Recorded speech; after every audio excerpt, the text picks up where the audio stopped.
This feels like I'm still in jail. Only this one's worse. David Sherman just got out of jail, but his home doesn't feel like home. That's because of the people living there, squatters, who he wants out. We've been telling you about this home in Delaware County's Harlem Township. The last owners died in 2021. Their son, David Sherman, moved in shortly after and brought some interesting characters with him. Neighbors say that led to junk and trash outside and suspected crime going on inside. Nobody should have to go through this. Neighbors called the cops more than 40 times, only to be told by them and other officials there was nothing anyone could do to get the squatters out. It's frustrating to have a resident call me and have an issue like that in the township that you can do nothing with. It's like your hands are tied. Those alleged squatters stayed behind, even after David Sherman went to jail on drug charges. That's where I first caught up with him. Would you call them squatters? I wouldn't call my girlfriend squatter because they had my permission to be there. David just got out of jail a few weeks ago and now says he's the victim. I came home to nothing. When you got here, what'd you find? That there was a bunch of people and they were stealing everything that they could.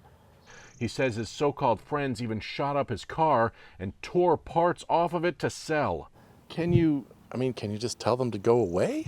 I've tried. There's nothing I can do, right? Legally.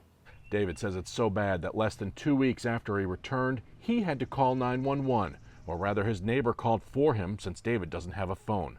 Remember, this is the neighbor who first called ABC6 for help. They're stealing everything, and he is concerned about his well-being. He knows them. He allowed them to be on the property while he was in jail, and he is now wanting them gone and everyone on the property gone. Delaware County Sheriff's deputies arrested 2 men that night, both for parole violations. But more people are still living there. How many people are staying here at this house? I'd say since 2 of them went to jail, I think it's 5, plus me.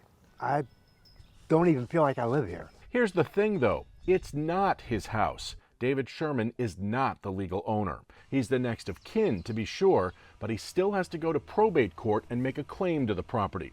Now, he's in the same boat as his beleaguered neighbors. He wants the squatters out. But with virtually nothing to his name after his jail stint, he may not have the means to hire an attorney. As soon as I get the probate started, I can, file for eviction. That's all I want to do is, get this in my name so I can just sell it.